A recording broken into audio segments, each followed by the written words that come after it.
चालबाज पड़ोसी। ये हैं मिस्टर मनसुख। उम्र 60 साल। वैसे तो इनकी उम्र है राम नाम जपने की, पर मनसुख दिन रात अलग अलग लड़कियों का नाम जपते रहते हैं। अरे लड़की, सुन तो, तेरा नंबर क्या है? अंकल, अभी तो आपका नंबर है। अर्थी बुक कर लो अपने लिए। अरे अभी तो मैं जवान हूँ लड़की, सफेद बालों पे मत जा। मनसुख राम को लड़कियां छेड़ने की गलत आदत थी। पत्नी बहुत पहले गुजर गई थी, जिसके बाद मनसुख खुले बैल की तरह हो गए। जहां दिखी नारी वहां लाइन मारी। मनसुख राम के पड़ोसी सोनी जी के यहाँ नई बहू आई। नाम था कल्याणी। अरे वाह बेटा कल्याणी, तेरे आते ही घर में खुशी खुशी हो गई है बेटा। अरे माँ जी, जलेबी खाओ, बात मत करो, बोलने से खुशी को नजर ना लग जाए। जैसे मोहल्ले की हर लड़की पे मनसुख की नजर थी, वो कल्याणी को भी बुरी नजर से देखता है। एक दिन कल्याणी छत पे मिर्ची सुखाने जाती है। दूसरे छत पे खड़ा मनसुख गाना गाने लगता है। उफ उफ मिर्ची, हाय हाय मिर्ची, देखे तो तुझे लग जाए मिर्ची। कल्याणी को लगता है कि यूं ही गा रहे हैं, शौकिया तौर पर ये तो होता ही रहता है। एक दिन कल्याणी आंगन में पौधों को पानी दे रही होती है। फूल हूँ गुलाब का, चमेली का न समझना, आशिक हूँ मैं आपका, सहेली का न समझना। कल्याणी को ये बात बहुत अजीब लगती है, क्योंकि शायरी बोलते वक्त मनसुख उसी की तरफ देख रहा था। वो अंदर जाती है और अपनी सास को कहती है, ये जो हमारे पड़ोसी हैं। अरे दूर रहना उससे। हाँ, दूर ही रहूंगी, पर ये थोड़े अजीब नहीं है? अरे अजीब, आवारा, ठरकी, पता नहीं क्या क्या आदमी है वो। हर लड़की पर नजर डालता है वो। उसकी उम्र की वजह से कोई उसे कहता नहीं। बाकी उसे आसपास रखना भी नहीं चाहिए। अरे पर ऐसे थोड़ी ना चलेगा, एफआईआर करवा देनी चाहिए। हवालात में हवा और लात खाएंगी तो समझ जाएंगे। अरे यही तो दिक्कत है ना समाज की। जिसके साथ दिक्कत होती है उसको भी समाज गुनहगार समझता है। लड़की अगर बोल दे कि फलाने ने मुझे छेड़ा है, तो कुछ लोग तो ये कहने लगते हैं कि लड़की की भी रजामंदी होगी ही। ये तो है, पर कुछ तो करना ही पड़ेगा। नहीं बेटा, कुछ मत कर। जबरदस्ती हम किसी से लड़ेंगे नहीं। हमारा परिवार इज्जतदार परिवार है। कीचड़ में जाएंगे तो हम भी तो गंदे हो जाएंगे ना। लेकिन सासू माँ, कीचड़ में जाए बिना गंदगी कैसे साफ होगी? अरे बेटा, मैं तो यही कहूंगी कि तू नई बहू है। अपना रुतबा बना बाकी औरतों में। अपनी समझदारी से, अपने काम से इन चक्करों में मत पड़ बेटा। बहू सास की बात ना चाहते हुए भी मान लेती है। और कई ऐसे मौके आते हैं जब मनसुख बहू पर उल्टे कमेंट्स करता है। जैसे एक दिन जब बहू छत पर सफाई कर रही होती है तो मनसुख छत पे आकर गाना गाने लगता है। तेरा ध्यान किधर है, तेरा हीरो इधर है, तेरा हीरो इधर है। मेरा ध्यान तो आपकी हरकतों पे ही है। थोड़ा आप भी ध्यान दो कि क्या कर रहे हो आप। अरे बहुत तीखी हो और मुझे मिर्ची पसंद भी है। अरे वाह। बुढ़ाओ कहीं के। बहू वापस अपने कमरे में नीचे चली जाती है। वो किसी को बताती नहीं है कि आज मनसुख ने उसे क्या कहा, ताकि घर में टेंशन ना हो। एक दिन बहू घर के बाहर रोड पर ठेले वाले से सब्जी खरीदने जाती है। भैया, प्याज के भाव कम करो ना, बिना प्याज काटे ही रुला दोगे वरना। तभी बहू की नजर मनसुख पर पड़ती है, जो वहां से गुजर रही एक लड़की को देखकर कहता है, शीशी भरी गुलाब की, पत्थर पे फोड़ दूं, तेरे लिए तो जाने मन जीना भी छोड़ दूं। लड़की सहम जाती है। उसकी उम्र शायद 18-19 साल की रही होगी। बहू ने जब ये देखा कि मनसुख ने इतनी छोटी उम्र की लड़की को तंग किया है, तो वो घर में जाके अपने पति से कहती है, तुम्हारा पड़ोसी मनसुख, अरे बहुत नीच आदमी है। अरे कुछ करते क्यों नहीं उसका? अरे मैं क्या करूं? पड़ोस में गंदगी है, हटानी तो पड़ेगी ना। मेरा साथ दोगे? दूंगा, लेकिन करना क्या है? हम फंसेंगे तो नहीं ना? डरो मत, अच्छे काम करने से डरना नहीं चाहिए। उस दिन कल्याणी अच्छे से तैयार होती है और मनसुख के घर जाती है। अरे वाह, आज तो घर में चांद उतर आया है। आपकी शायरी, आपके गाने मुझे यहाँ खींच लाए। शाम को मेरे पति और सास घर पर नहीं रहेंगे, आप मेरे घर आ सकते हैं चाय पीने। अरे जरूर जरूर, मुझे पता था तुम समझदार हो, पर इतनी जल्द मुझे पसंद करने लगोगी ये नहीं सोचा था। चाय पे इंतजार रहेगा। मनसुख शाम को कल्याणी के घर चला जाता है। आप बेडरूम में बैठिए, वहां चाय पियेंगे। अरे वाह बेडरूम में चाय मनसुख हंसता हुआ बेडरूम में जाता है और वहां का नजारा देख के घबरा जाता है। वहां पर मोहल्ले की वो सारी लड़कियां खड़ी हैं जिनको आज तक मनसुख ने छेड़ा था।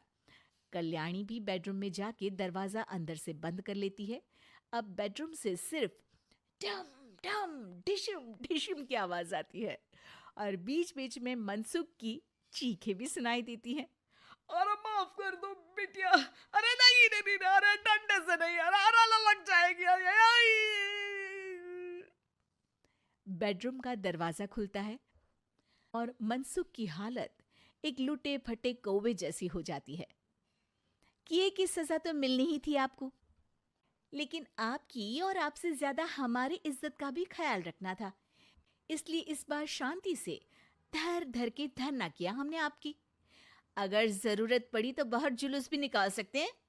आप ऐसी गलती नहीं करूंगा, मुझे माफ कर दो। बहू मनसुख को बाहर छोड़ने जाती है।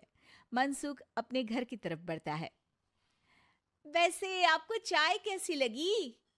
मनसुख अपने दुखते गाल पे हाथ रख के कहता है, कड़क।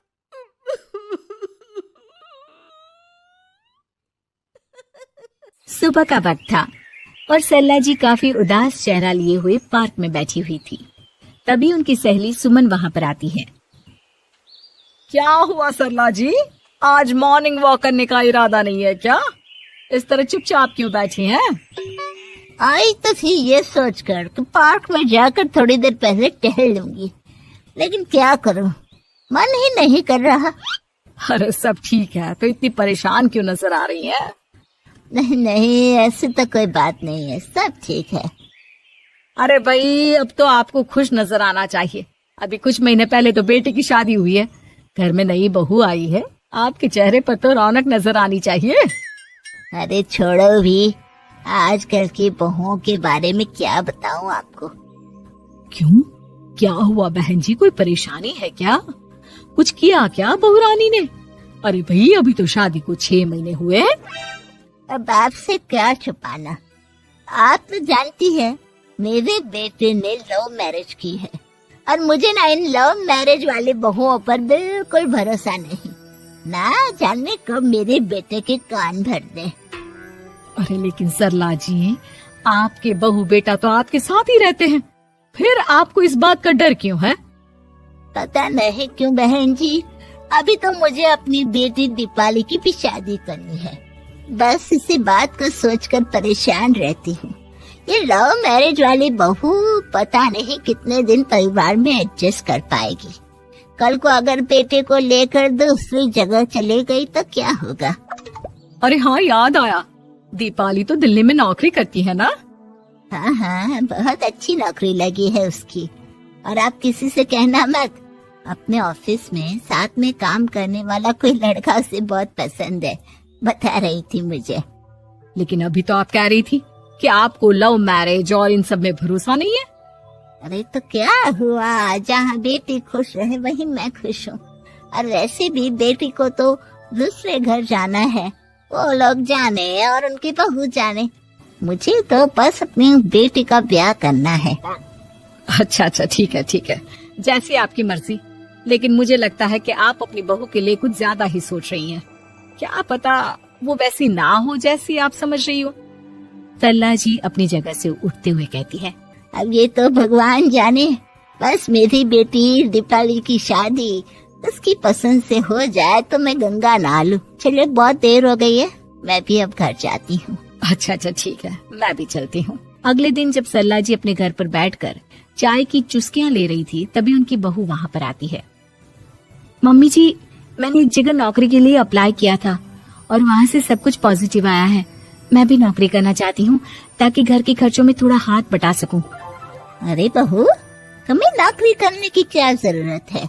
मेरा बेटा अच्छा खासा कमाता है, क्या तुम्हें किसी बात की कोई कमी है? तभी सरला जी का बेटा वहाँ पर आता है। नहीं माँ, उसे किसी बात की कमी नहीं है, लेकिन वो इतनी पढ़ी लिखी है और अगर नौकरी करना चाहती है तो हमें उसे नौकरी करने देना चाहिए। कुछ पैसे घर में आएंगे, हम सबकी मदद हो जाएगी। तुम तो ऐसे कह रहे हो बेटा जैसे ये घर तुम्हारी पत्नी की कमाई पर ही चलता है।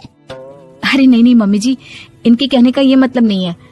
बस मेरी ही नौकरी करने की इच्छा थी, इसलिए आपकी परमिशन चाहते हैं। अब भाई, मेरा बेटा तुम्हें लव मैरिज करके घर में लाया है, मैं तुम्हें कुछ कैसे कह सकती हूँ? जो मर्जी आए करो। सरला जी का बेटा और बहू वहाँ से चले जाते हैं।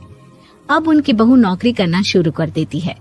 कुछ ही दिन बाद सरला जी की बेटी दिल्ली से अपने घर आती है और अपनी माँ से कहती है, माँ, मैंने आपको बताया था ना, मुझे अपने ऑफिस में साथ काम करने वाले एक लड़के से बहुत प्यार है। मैं उससे शादी करना चाहती हूँ माँ। हाँ, तो मैंने कब मना किया? अगर तुम उसे पसंद करती हो तो उसके घर वालों को कहो, हम आपस में बात करके तुम्हारी शादी तय कर देते हैं। अरे लेकिन माँ, एक बहुत बड़ी परेशानी है। क्या परेशानी है बेटा? माँ, वो लड़का बहुत अच्छा है, लेकिन कुछ ज्यादा ही पैसे वाले घर से उसके माँ बाप। उन्हें मेरे और उसके रिश्ते से वैसे तो कोई परेशानी नहीं है, लेकिन वे चाहते हैं कि शादी 5 स्टार होटल में हो। अरे ऐसे कैसे? हम तो मिडिल क्लास लोग हैं, हमारे लिए 5 स्टार होटल में शादी करना कोई आसान काम थोड़ी ना है। लेकिन माँ, मैं क्या करूँ? मैंने उनसे बात करने की बहुत कोशिश की, बस एक किसी जगह बात अटक गई है।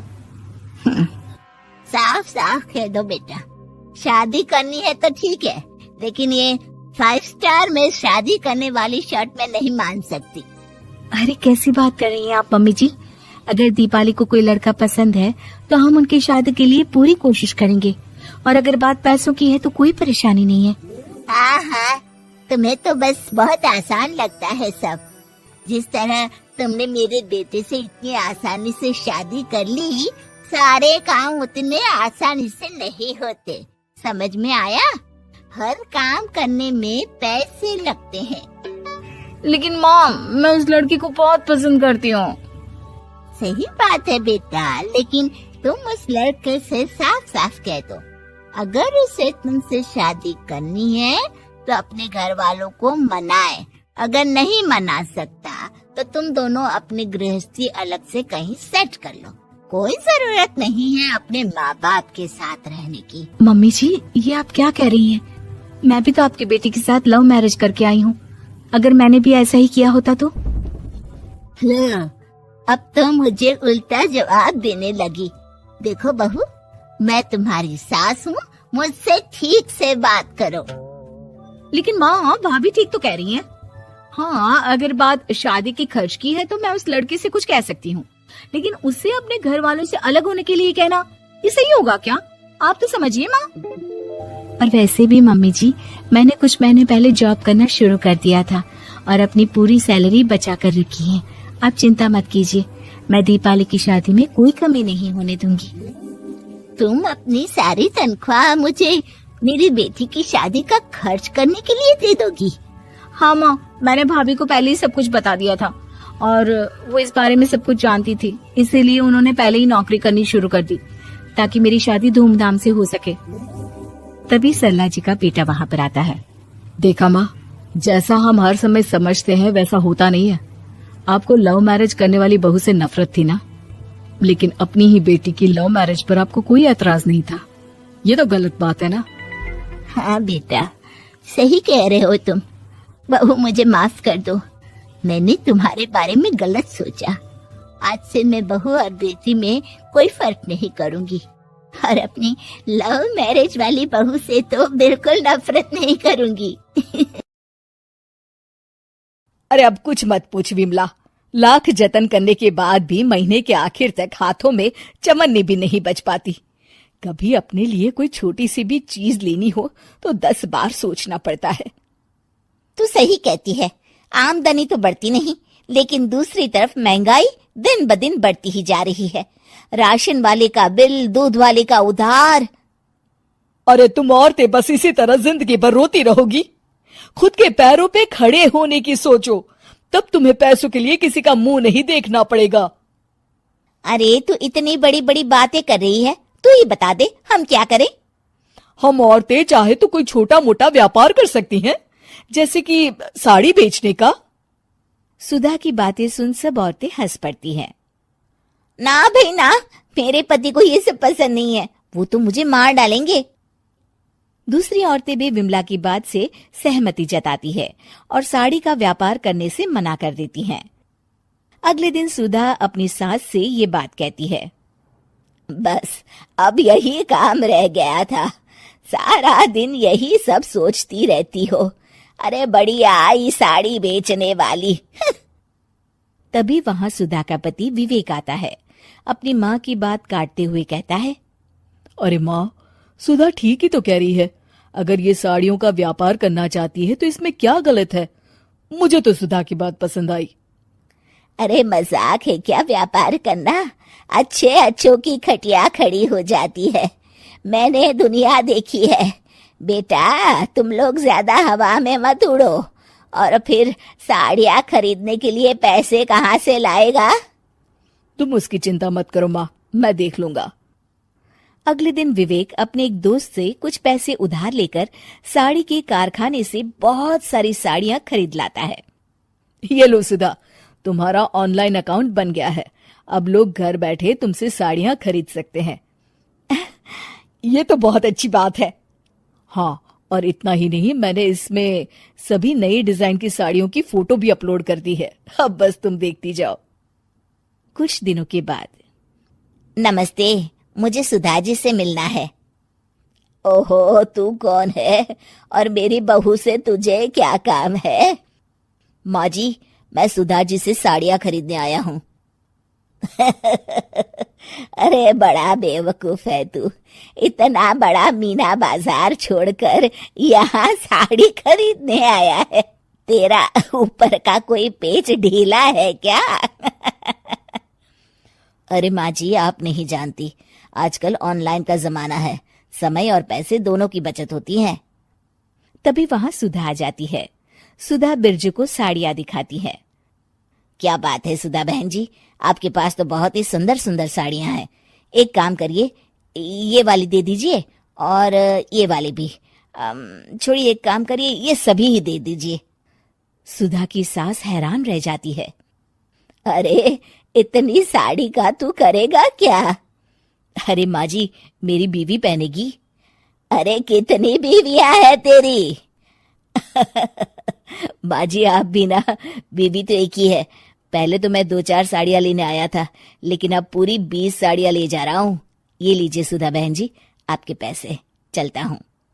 धीरे धीरे सुधा के द्वारा घर में खोली गई छोटी सी दुकान चल पड़ती है और देखते ही देखते सुधा के घर ग्राहकों की लाइन लग जाती है। पैसों की आमदनी देख सुधा की सास की आंखें फटी की फटी रह जाती है। जा बहू, अब तू थोड़ा आराम कर ले, इन लोगों को मैं साड़ियाँ दिखा देती हूँ। माँ जी आप? अरे हाँ हाँ, अब जा भी। इस तरह सुधा की सास भी उसके कारोबार में हाथ बटाने लगती है। देखो सुधा, तुम्हारा व्यापार तो चल पड़ा। पिछले कुछ महीनों में इतनी कमाई हुई है कि तुम्हें यकीन नहीं होगा। सच? हाँ, और तुम्हें पता है माँ, दोस्त से लिया हुआ उधार भी चुकता करके अच्छे खासे पैसों की बचत भी हो गई है। सुधा की सास अपनी बहू और बेटी की कामयाबी पर बड़ा खुश होती है। बहू की तरक्की देख के मैं बहुत खुश हूँ बेटा। तूने साबित कर दिया कि अगर पति का सपोर्ट मिले तो पत्नी कुछ भी कर सकती है। जी माँ जी, आपने बिल्कुल सही कहा।